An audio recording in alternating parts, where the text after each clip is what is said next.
ஒரு செய்தியை உங்கள் நடுவில் சொல்ல விரும்புகிறேன். யோவான் எழுதின சுவிசேஷம் 14ஆம் அதிகாரம் 2ஆம் வசனத்தை வாசிக்கும். யோவான் 14:2.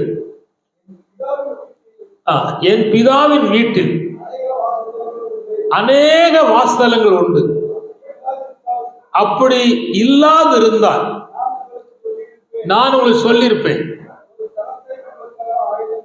ஒரு ஸ்தலத்தை உங்களுக்காக ஆயத்தம் பண்ண போகிறேன். இருந்த வண்ணமாய் தலை தாழ்த்தி ஜெபம் பண்ணுவோம். பரலோக பிதாவே, நல்ல ஆண்டவரே, நன்றியோடு உம்மை துதிக்கிறோம், ஸ்தோத்திரிக்கிறோம், உம்மை வாழ்த்துகிறோம், உம்மை போற்றுகிறோம். இந்த திருவசனத்தை எங்களுக்கு ஆசீர்வதித்தார். இந்த வார்த்தையின் மூலமாய் ஆண்டவர் எங்களோடு கூட பேசு.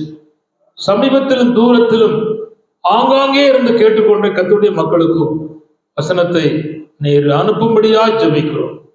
தொடர்ந்து கிரியை செய். இயேசுவின் நாமத்தில் ஜெபிக்கிறோம் நல்ல பிதாவே, ஆமென். கர்த்தருக்கு ஸ்தோத்திரம். இதே வசனத்தை கடந்த மாசமும் நான் உங்களுக்கு சொன்னேன்.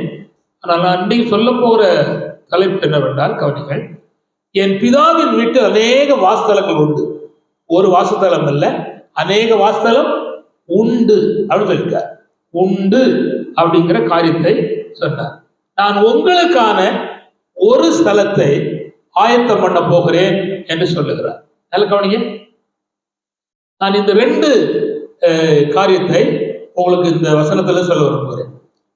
ஒன்று, அவர் சொல்லுகிறார், உங்களுக்கான ஒரு இடத்தை நான் ஆயத்தம் பண்ண போறேன். இது சீசல் இடத்துல சொன்ன வார்த்தை. ஏற்கனவே அநேக வாசஸ்தலம் இருக்கு. நல்லா கவனிச்சுக்காங்க. ஏற்கனவே எதமா சொல்லுங்க, அநேக வாசஸ்தலம் இருக்கிறது. நான் சொல்லித்தரேன், இப்ப கவனிங்களேன். புதிய வானம் ஒரு வாசஸ்தலம், புதிய பூமி ஒரு வாசஸ்தலம், எருசலேம் ஒரு வாசஸ்தலம். ஆனா உங்களுக்கான ஒரு ஸ்தலத்தை என்ன செய்ய போறேன், ஆயத்தம் பண்ண போறேன். அந்த ஸ்தலம் என்றால் என்ன, அதை நான் முதல்ல விளக்குகிறேன். கவனிங்க. எருசலேமை கட்டி ஆண்டவர் வெளிப்படுவார்னு சொல்லல. புதிய வானத்தை கட்டி வெளிப்படுவார் சொல்லல. புதிய பூமியை கட்டி வெளிப்படுவார் சொல்லல. ஆனா என்ன சொல்லி இருக்குன்னா, பழைய ஏற்பாட்டு காலத்துல சீயோனை கட்டி கர்த்தர் மகிமையிலே வெளிப்படுவார். நல்ல கவனிகள். இந்த சீயோனை தான் ஆண்டவர் ஆயத்தம் பண்ண போயிருக்கிறார். எது ஆயத்தம் பண்ண போயிருக்கிறார்? ஆயத்தம் பண்ண போயிருக்கிறார். இந்த சீயோன் என்கிறது வடபுறத்தில் உள்ள வடிப்பமான ஸ்தானம், மகாராஜாவுடைய நகரம். இந்த இடத்துல இருந்துதான் இந்த சர்வ பூமிக்கும் ஆசீர்வாதங்கள், நன்மைகள், பாதுகாப்பு அத்தனையும் வருகிறது. அந்த சீயோன்ல தான் வடபுறத்துல ஒரு சிங்காசனம் இருக்கிறது. அந்த சிங்காசனத்துல தான் நம்முடைய தேவன் வீற்றிருக்கிறார். வீற்றிருக்கிறார். அப்படியானால் அதை ஆயத்தம் பண்ணிட்டு தான் வரப்போறார். நல்லா கவனிச்சுக்காங்க. கவனிக்க, புரிஞ்சுக்காங்க. புரியும்படி சொல்ல விரும்புகிறேன். கவனிங்கள். அந்த சீயோன் அப்படிங்கிற அந்த பகுதி மட்டும்தான். கவனிங்க. கையை கட்டாத. கையை கட்டுறதே அசிங்கம். கையை கட்டினா என்ன அர்த்தம்னா, பேச்சு நிறுத்து, உன் பிரசங்கத்தை முடி, யாரும் உள்ள போவாது அப்படின்னு சொன்ன மாதிரி இருக்கும். அதனால கையை கட்டாத. கவனிங்க. கவனிங்க. இந்த சீயோன் என்பது மட்டும்தான் பறக்கும் தட்டு. புதிய பூமி, புதிய வானம் ஸ்டாண்டர்டா இருக்கும். அது மேலேயும் போவாது, கீழே வராது. அந்த எருசலேமுக்கு உள்ளதான் சீயோன் இருக்கு. அப்ப எருசலேம் மணவாட்டிக்காக இறங்கி வருவதாக வெளிப்படுத்தும் விஷயம் சொல்லப்பட்டிருக்கிறது. அப்படியானால் நல்ல கவனிங்கள். சுவாதீனம் உள்ள சீயோன் என்று சொல்லப்பட்டிருக்கிறது. இது நல்ல கவனிங்கள். இந்த இடத்துக்கு போகதான் பூமியில் இருக்கிற பரிசுத்தவான்கள் மிகவும் ஆசைப்படுவாங்க. இதுதான் உயர்ந்த ஸ்தலம், உயர்ந்த இடம். இதுக்கு போகத்தான் பரிசுத்தவான்கள் ஜோம் பண்ணி இந்த உலகத்தை வெறுத்து, அசுத்தம் வேண்டாம், அருவருப்பு வேண்டாம், இவ்வுலகத்தில் இன்பம் வேண்டாம், எது வேண்டாம், கர்த்தர் போதும், கர்த்தருடைய காரியங்கள் போதும், பாடுகள், பிரச்சனைகள், இரத்த சிந்தல் எதுவானாலும் சகிச்சு பொறுத்து போறார்கள். அவர்கள் கீழ்ப்படிவார்கள், முறுமுறுக்க மாட்டார்கள், வேண்டாம் என்று சொல்ல மாட்டார்கள். அவருக்காக வாழ்ந்து ஜெயித்து போவார்கள். எதுக்காக? சியோனுக்காக. குட். இதைத்தான் ஆண்டவர் ஆயத்தம் பண்ணுகிறார். அல்லேலூயா. திரும்ப சொல்லுகிறேன், நல்ல கவனிங்க. ஒரு ஒரு வீட்டுல 2 பெட்ரூம் இருக்கு வச்சுக்கா. கவனிடே கவனிங்க, பெட்ரூம் இருக்கு. அந்த வீட்டுல உள்ள தம்பிக்கு மேரேஜ். ஒரு பெட்ரூம் அவன் தங்குவதற்காக, மனை தங்குவதற்காக ஆயத்தப்படுத்துவான். என்ன ஆயத்தப்படுத்துவாங்க? அங்க இருக்க அசுத்தங்கள், ஒற்ற பள்ளி பாச்சா ஈச்சா எல்லாத்தையும் அடிச்சு பார்த்துட்டு ஒரு ஒயிட் வாஷ் பண்ணி ஏசி மாட்டி பெஸ்ட் இதெல்லாம் வச்சு என்னென்ன உண்டு அத்தனை என்ன செய்வாங்க. இருக்கு ரொம்ப. ஆனா என்ன செய்யறாங்க? ஆயத்தப்படுத்துறாங்க. அதே போல பரலோகத்தில் இருக்கிற சியோனை கட்டி கத்த மகிமையில வெளிப்பட போகும்போது யாருக்கான்னா தான் மனவாட்டிக்காக வெளிப்பட போற. அதுக்கு கத்தர் செய்யறாருன்னா ஆயத்தப்படுத்தி கொண்டே இருக்கிறார். 2000 வருஷமாக ஆயத்தம் ஆகிட்டே இருக்கு. அப்ப எப்படி இருக்கும்? என்னத்த ஒரு மாதிரி பொழிச்சு இதெல்லாம் வேண்டாம் மாஸ்டர், பரலோகம் போனா போதும் ஐயா அப்படிங்கிற மாதிரி இருக்கு. பரவாயில்ல. அந்த ஆந்திராவில் இதுக்கு முன்னால ஒரு முதலமைச்சர் இருந்தார், ஜெகன் மோகன் ரெட்டி அப்படின்னு சொல்லுகிற ஒரு மனுஷர் இருந்தார். அவர் ஒரு பெரிய தேசத்துல 500 கோடிக்கு ஒரு மாளிகை கட்டியிருக்கார். எத்தனை கோடிக்கு? அதுக்கு முன்னால இருந்த ஒருவரும் கட்டல, அவர் கட்டியிருக்கார். இந்தியாவிலே முதலமைச்சர்ல பெரிய கோடீஸ்வரன் யாருன்னா அவர் மட்டும்தான். ஜெகன்மோகன் ரெட்டி தான் இந்தியாவிலே முதலமைச்சர்ல பெரிய பணக்காரன். சரி, அது போட்டோம், அது நம்ம அதை ரொம்ப விஸ்தரிக்காண்ட. ஆனா அவர் தோத்து போற, அது வேற விஷயம். போயிட்டு கவனிங்க. அவர் கட்டின மாளிகைய இப்ப இருக்கிற அந்த ஆந்திரா முதலமைச்சர் போய் பார்ப்பதற்கு கொஞ்சம் கஷ்டம்தான். ஆனா போய் பார்த்திருக்காரு, காரியம் செய்யறாங்க. அந்த மாதிரி ஜோடிக்கிறாங்க, அலங்கரிக்கிறாங்க. அப்படித்தான் சியோனை கட்டி அலங்கரிக்கிறாங்க. ஆனா பொதுவா என்ன சொல்றாங்கன்னா, கல்யாணம் முடிக்காதவங்க மட்டும்தான் சிவன் போவாங்கன்னு சொல்றாங்க. அப்படி இல்லை, இல்லவே இல்லை. கல்யாணம் முடிச்சவங்களும் ஒழுங்கா வாழ்ந்தா போலாம்.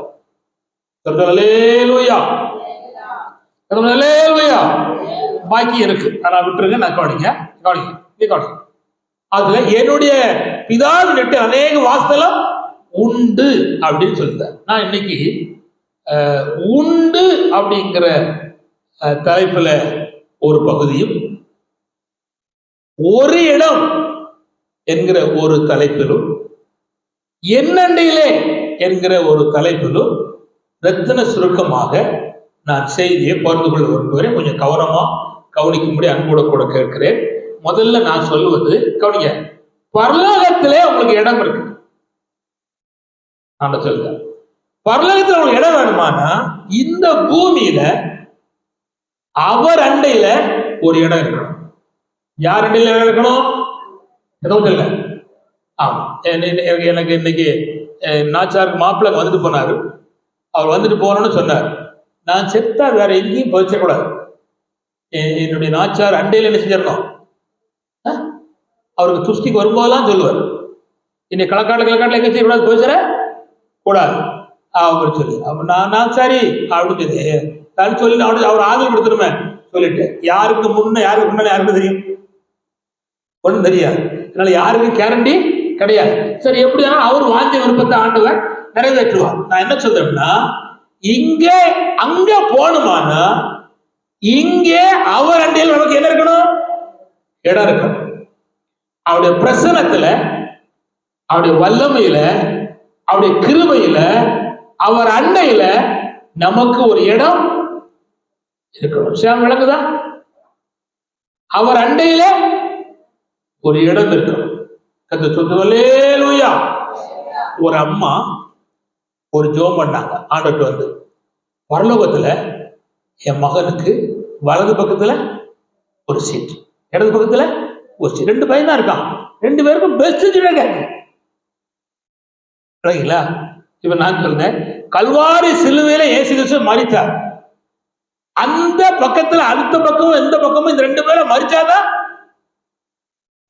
இடம் உண்டு.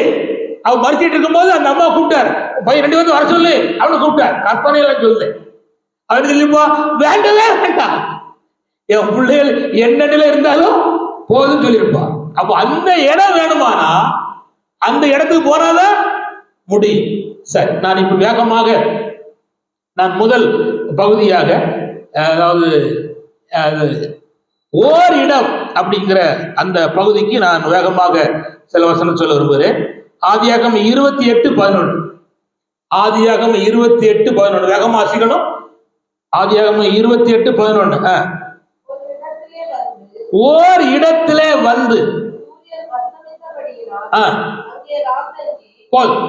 ஓர் இடத்துல வந்த போது அவனுக்கு என்ன அஸ்தமித்தது? சூரியன் அஸ்தமித்தது. கவனிங்க, நல்ல காரியத்துக்காக தான் ஆண்டவர் அவனுக்கு சூரியனை அஸ்தமிக்க பண்ணினார். கவனிங்க, அந்த இடத்துல கர்த்தரை கண்டான், அந்த இடத்துல வாக்குத்தத்தம் பெற்றான், அந்த இடத்துல தேவ தரிசனத்தை பெற்றுக் கொண்டான், அந்த இடத்துல மேன்மையான ரகசியத்தை அவன் அறிந்து கொண்டான். அந்த இடத்தில் அவன் பொருத்தனை பண்ணி போனதுனாலே நல்ல கவனிச்சாங்க.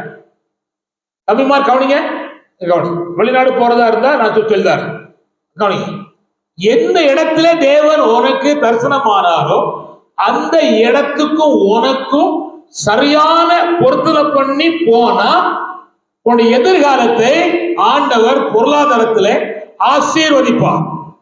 திரும்ப சொல்லுகிறேன், அவன் சொன்னான், ஒரு வார்த்தை சொன்னான், என்ன சொல்லுங்க, நீ கவனிங்க, நீ கவனிங்க, மனா கவனி,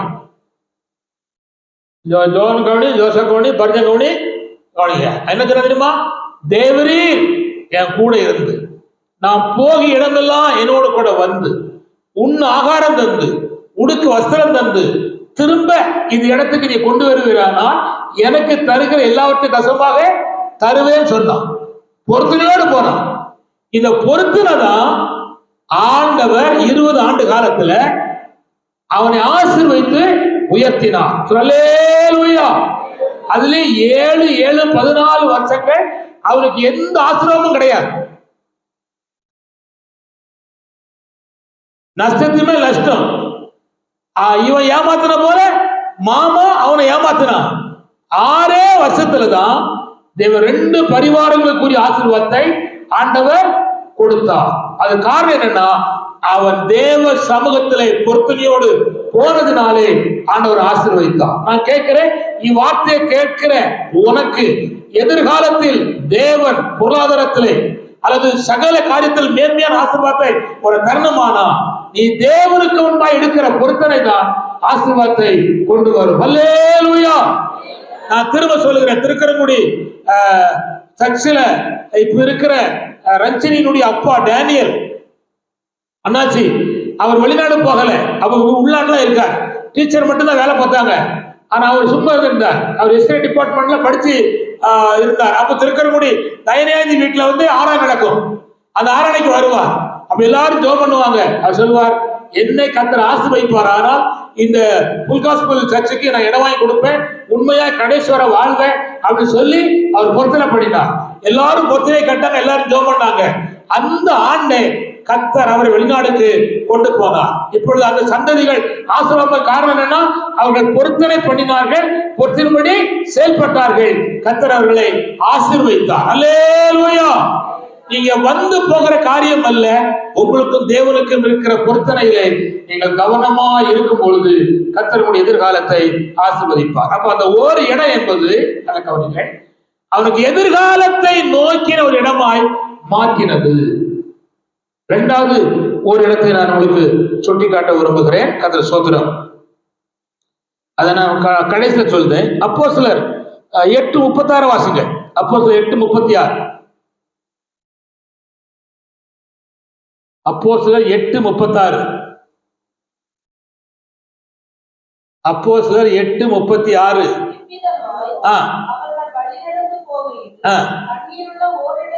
அண்டர்லைன், தண்ணீர் உள்ள ஓர் இடத்திற்கு வந்தார்கள். சரி, இப்ப என்னன்னா உடன்படிக்கையின் இடம். என்ன இடம்? சொல்லுங்கள். உடன்படிக்கை. இவ்வளவு காலம் ஆராய்ச்சான், ஆண்டவரை தேடுனா, சர்ச்சை போயிட்டு வாரா, வசனம் வாசித்தா புரியல, விளக்கி கொடுத்தா விளக்கரை கொண்டா, விலகி கொண்டவன் அவன் சொல்கிறான். மந்திரியை பார்த்து மந்திரி சொன்னான், பிலிப்புவே தண்ணீர் மிகுதியா இருக்கிறது, நான் ஞானஸ்நானம் பெற என்ன தடைன்னு சொல்லி. அப்படியானால் அந்த ஒரு இடம் தேவனோடு கூட ஞானஸ்நானத்தினாலே உடன்படிக்கை பண்ணுகிற இடமாக அவன் வாழ்க்கையிலே மாற்றப்பட்டது. அல்லேலூயா. கர்த்தர் ஸ்தோத்திரம். அடுத்த ஒரு 2 வேகமாக சொல்லி விடுகிறேன். கர்த்தர் ஸ்தோத்திரம். வாசிப்போம். அப்போஸ்தலர் 2 சாமுவேல் 7:10. 2 சாமுவேல் 7:10. சீக்கிரம். அல்லேலூயா.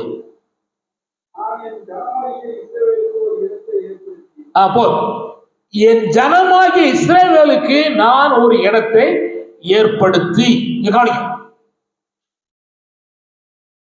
உங்களுக்கு நல்ல வீடோ நல்ல இடமோ நல்ல வசதியோ இல்லாத இருந்தா நீங்க கலங்க தேவையில்லை. தேவன் ஏற்ற வேளையில உங்க சந்ததிகள் எங்கே குடியிருக்க வேண்டும், 1ஆம் வகுப்புல குடியிருக்கணுமா, 2வது வகுப்புல குடியிருக்கணுமா, 3வது வகுப்புல குடியிருக்கணுமான்னு சொல்லி ஆண்டவர் நிர்ணயம் பண்ணி வச்ச இடத்துல நிச்சயம் குடியிருக்க பண்ணுவார். அல்லேலூயா. கர்த்தர் ஸ்தோத்திரம். அப்படியே நான் புரிந்து கொள்ள வேண்டியது என்னன்னா, ஆண்டவர் இஸ்ரவேலுக்காக ஒரு இடத்தை ஆண்டவர் ஏற்படுத்தியிருக்கிறார். உங்களுக்காக தேவன் ஒரு இடத்தை ஆண்டவர் ஏற்படுத்தி வைத்திருக்கிறார். உங்கள் ஆவிக்குரிய அனுபவத்துக்கு மட்டுமல்ல, பூமிக்குரிய காரியத்துக்காகவும் பரலோகத்தின் தேவனாகிய ஆண்டவர் ஒரு இடத்தை ஆண்டு ஏற்படுத்தி பண்ணி வச்சிருக்கிற. கர்த்தர் ஸ்தோத்திரம். அல்லேலூயா.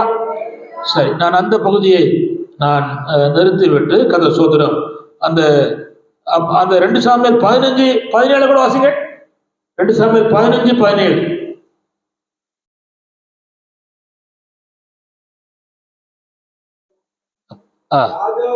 அதான்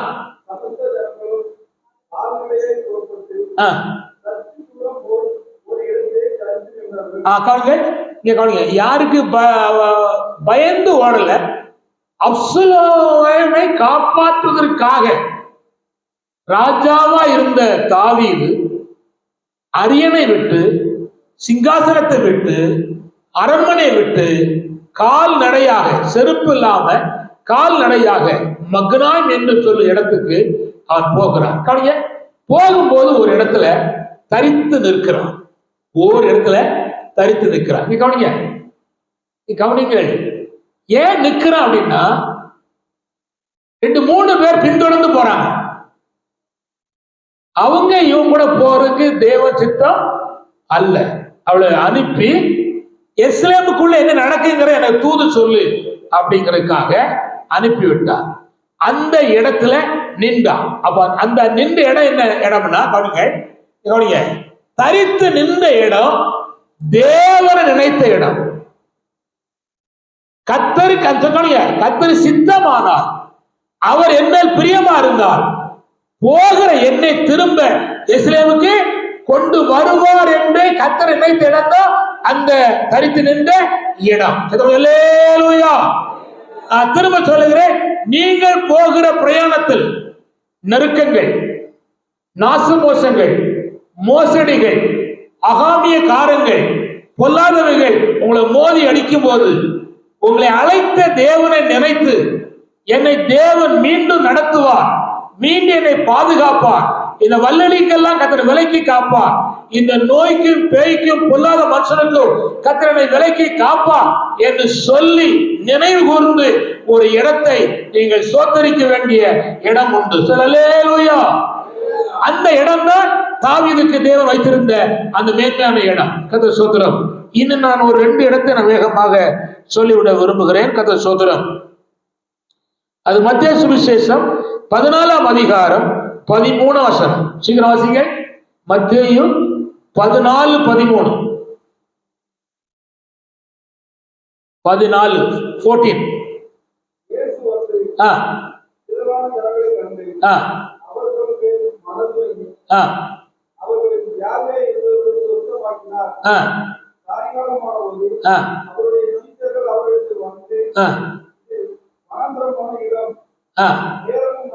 அப்போ என்ன இடம்?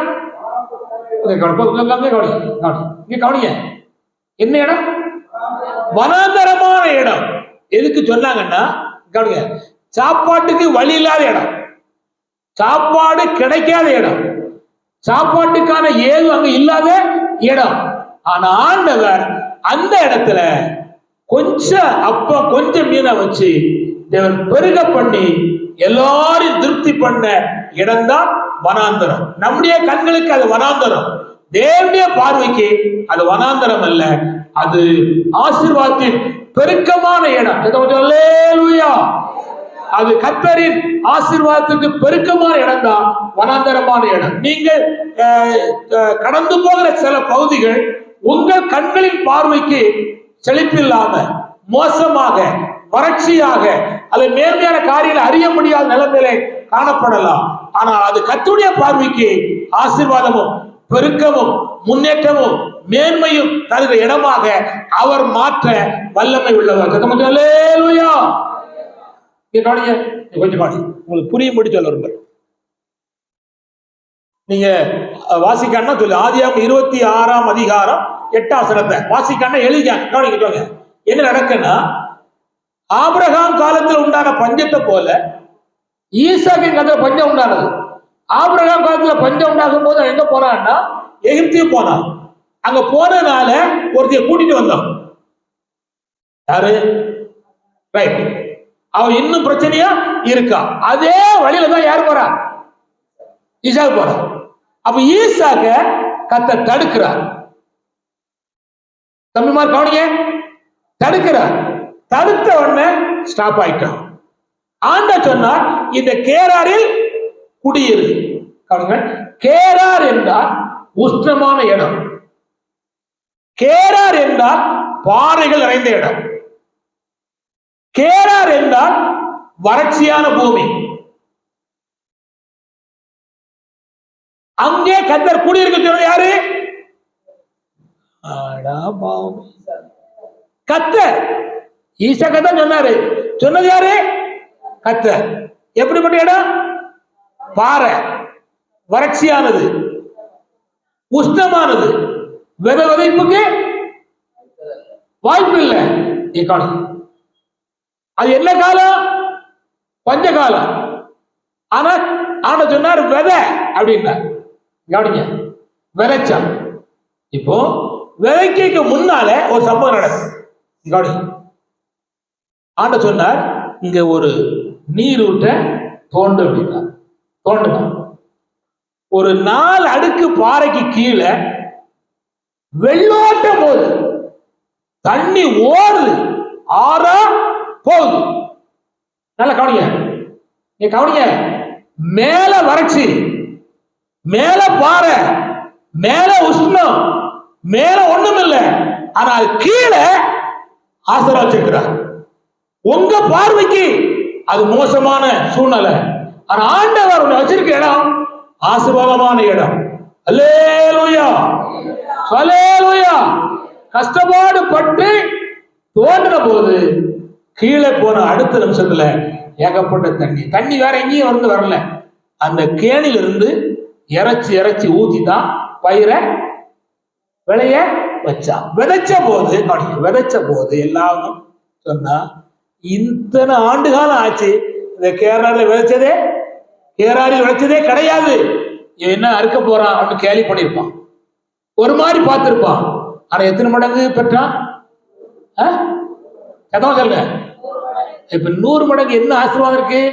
தேவன் சொன்ன இடத்துல இருந்துட்டா 100 மடங்கு கிடைச்சு. தேவன் சொன்ன இடத்துல இருக்கணும். என்ன இடத்துல இருக்கணும்? வான சிங்காசனம், பூமி எனக்கு பாதப்படும். இந்த பூமியில அவர் பாதத்தில் இருக்கணும். அல்லேலூயா. ஜெபம், வேத வாசிப்பு, கர்த்தரை ஆராய்தல், பாடல், துதி, யார் இருக்காங்களோ அவர்களுக்கு தேவன் அவர் இருக்கிற இடத்துக்குள்ளே அனைத்து ஆசீர்வாதங்களையும் செழிப்பையும் கர்த்தர் வைத்திருக்கிறார். அல்லேலூயா.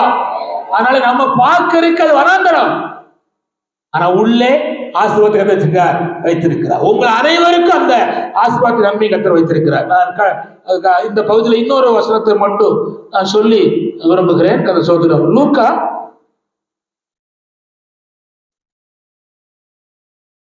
11:1 வாசிங்க.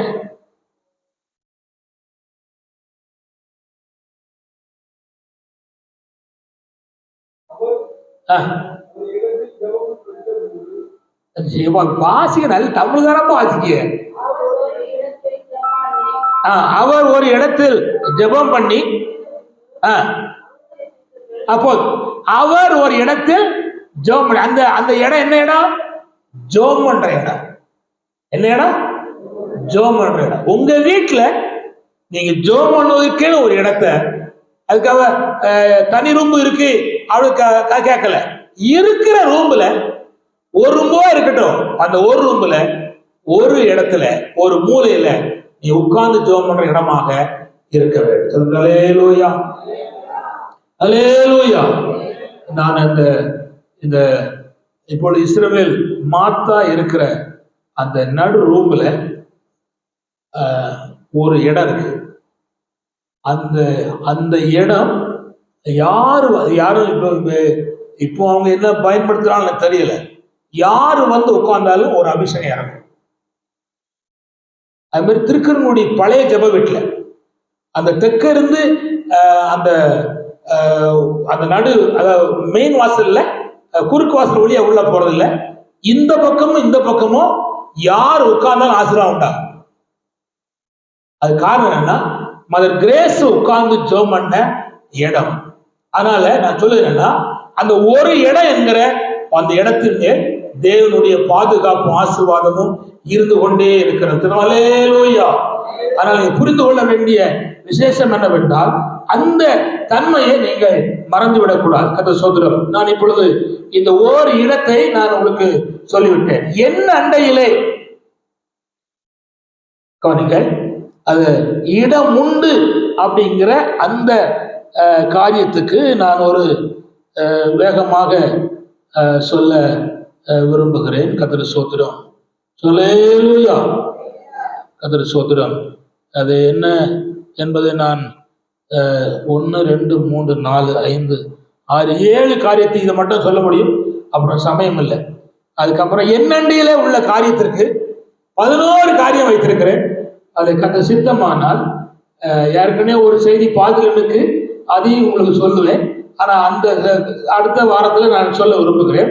இப்போ கவனிங்கள், உண்டு அப்படிங்கிறதுக்கு 7 காரியத்தை உங்களுக்கு சொல்லி நான் என்னுடைய செய்தியை நிறுத்த விரும்புகிறேன். கர்த்தர் ஸ்தோத்திரம். சங்கீதம் 105 5 வசனத்தை வாசிப்போம். சங்கீதம் 105 5 வசனத்தை வாசிப்போம்.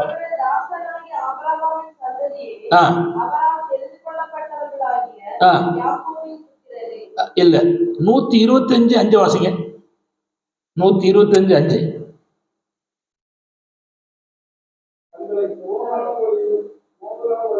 சங்கீதம் 125 5. வாசி வாசி.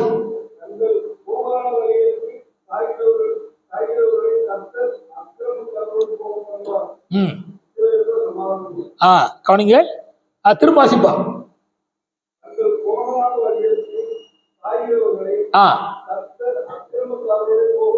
தங்கள் கோணலால தமிழ் கவனி.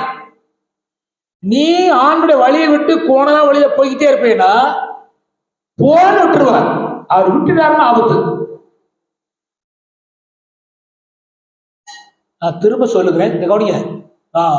உங்களில் பலர் எச்சரிப்பு அடையும்படி சொல்ல விரும்புகிறேன். கவனி, மேரி மேரேஜ் அன்னைக்கு தூத்துக்குடிக்கு இஸ்ரேல் பாஸ்டர் தாமஸ் ஐயா தான் வந்து நடத்த வந்திருந்தார். வர முடியாத கட்டம். அவருடைய மனைவிக்கு உயிர் போட்டா வரட்டானுங்கிற கண்டிஷன்ல இருந்த போதும் அவர் வரமாட்டேன்னு தான் சொன்னார். அதுக்கு வேற ஒரு 2 பேரை அனுப்பி வச்சிட்டார். ஆனா திடீர்னு அதிகாலை 5 மணிக்கு எனக்கு ஃபோன் பண்ணி, டேனியல் 2 பேர் வந்துட்டு இருக்காங்க, ஆனால் நான் வாரேன், ஜோம் பண்ணிக்கா, மதருக்கு எது நடந்துவிடாது அப்படின்னு சொன்னாங்க. வாங்கையா நடக்காது அப்படின்னு சொல்லி ஒரு தைரியம் சொல்லிட்டேன். வந்துட்டு கல்யாணம் முடிச்சு வச்சு அவருக்கு என்னென்ன செய்யணுமோ நான் செஞ்சு முடிச்சிட்டு அவர் போகும்போது எங்க வீட்டுல உள்ள அனைவருக்கும் ஜெபம் பண்ணார். பீட்டர் நிற்கான்.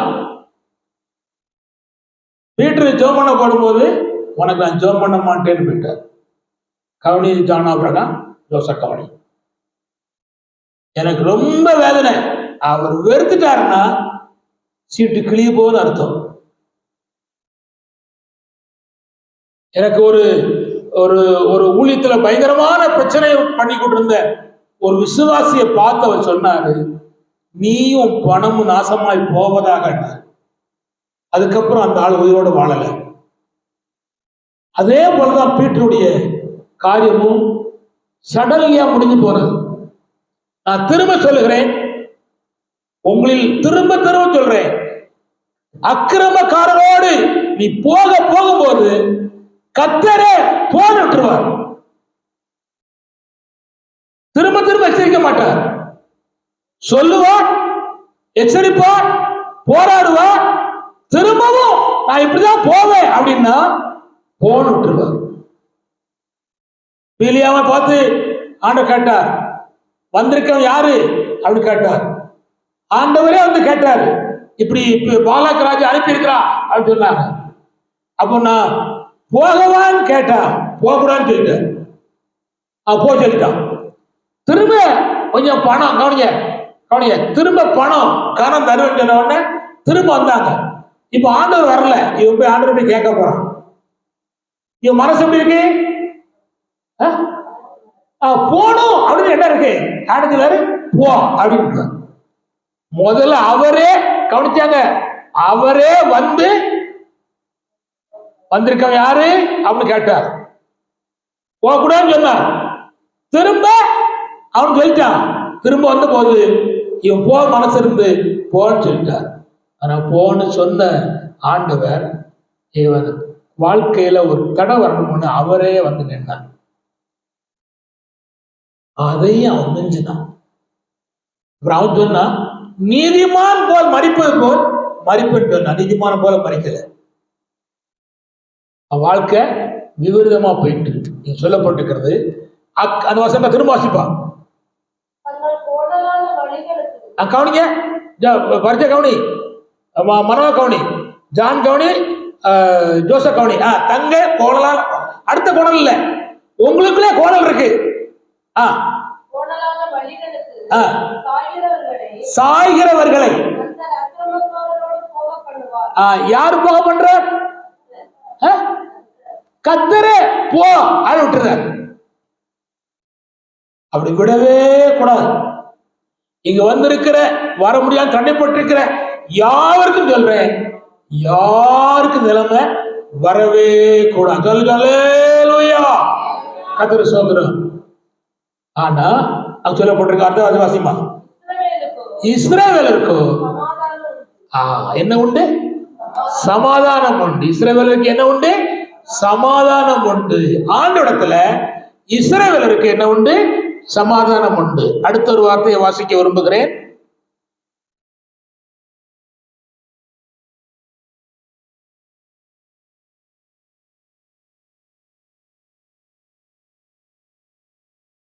நூத்தி 6ஆம் சங்கீதம்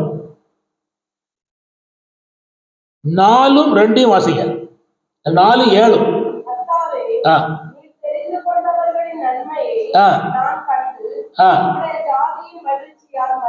இல்ல 134மா, சாரி 134.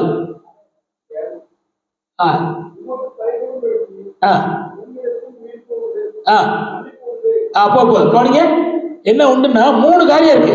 திரும்ப வாசிப்போம் அந்த வார்த்தை. 7.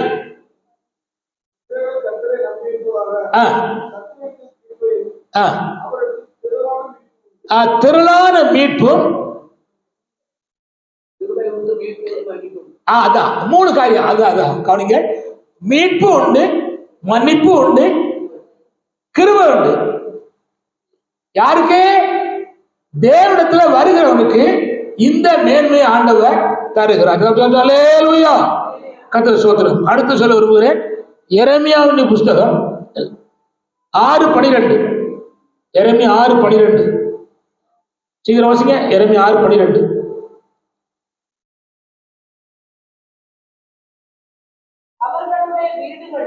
இல்ல அப்ப எபேசியர் 6:12. எபேசியர் 6:12. கண்ணாடி பார்க்க பார்வை.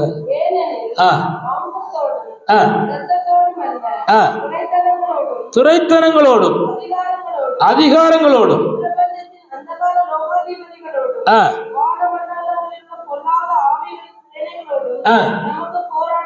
கவனிங்க, நமக்கு என்ன உண்டு? போராட்டம் உண்டு. சும்மா எல்லாம் நடக்காது, போராட தான் செய்யணும். படிச்சா வெற்றி பொருளுக்கு படிச்சு படிச்சு போராடணும், பரிச்சு எழுதணும். நடக்குதா? விளையாட்டுல வெற்றி பொருளுக்கு பயிற்சி எடுத்து வெற்றி பெறணும். இவங்க கவனிங்க, இந்த இந்த இந்த பிரசங்கத்தை கவனிங்க, இந்த பிரசங்கத்தை நான் பண்ணுவதற்கு ஏறக்குறைய ஒரு 60 மணி நேரத்தை நான் செலவழிச்சிருப்பேன். அல்லேலூயா, பேசலாம். அல்லேலூயா, ஆமா, கர்த்தர் ஸ்தோத்திரம்.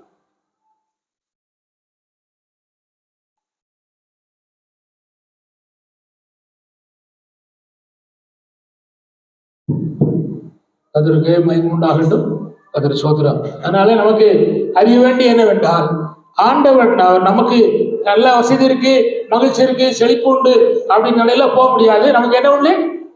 போராட்டம் உண்டு. அவரவள் நிலைமைக்கு தக்க போராடுவோம். கர்த்தர் ஸ்தோத்திரம். அல்லேலூயா, போராடுவோம். அதனால நம்ம அதை அறிந்து கொண்டு நாம் போராடிதான் என்ன செய்யணும்? ஜெயம் பெறணும். நான் 2 மட்டும் சொல்லி நாம் ஜெயம் பண்ண போகிறோம். கர்த்தர் ஸ்தோத்திரம். 1 நீதிமொழிகள் 23:13. நீதிமொழிகள் 23:13.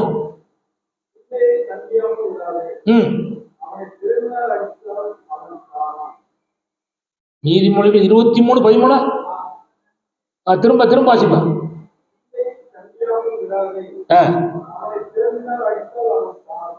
கர்த்தர் ஸ்தோத்திரம். கவனிங்க, என்னன்னா கவனிங்க, இந்த சாம் கவனி, பிள்ளைகள் தப்பு பண்ணும்போது கண்டிப்பா பரப்படுத்தி என்ன செய்யணும்? அடிக்கணும். அடிச்சாதான் அவனுக்கு வாழ்வு இருக்கு. எப்படியும் போட்டோம் சொல்லி என்ன செய்யறது? ஒரு நாளும் விடக்கூடாது. நான் வார்த்தையில சொல்லி நிறுத்த விரும்புகிறேன். நல்ல கவனிங்கள். எனக்கு உங்களுக்கும் தேவன் நாம் படுகிற பிரயாசத்திற்கு தேவன் முடிவை உண்டு பண்ணி வைத்திருக்கிறார். அல்லேலூயா, அல்லேலூயா. கர்த்தரிடத்திலே தீர்க்காய்ச்சை ஆண்டவர் நமக்கு உண்டு பண்ணி வைத்திருக்கிறார். ஆதலால் கர்த்தரிடத்திலே வைத்திருக்கிற இந்த ஆசீர்வாதங்களை நாம் பெற்றுக்கொள்வோம். ஆண்டவரிடத்திலே நம்முடைய ஒப்பு கொடுத்து ஜெபம் பண்ணுவோம். கண்களை மூடுவோம். கர்த்தருடைய திருமுகத்தை நோக்கி பார்த்து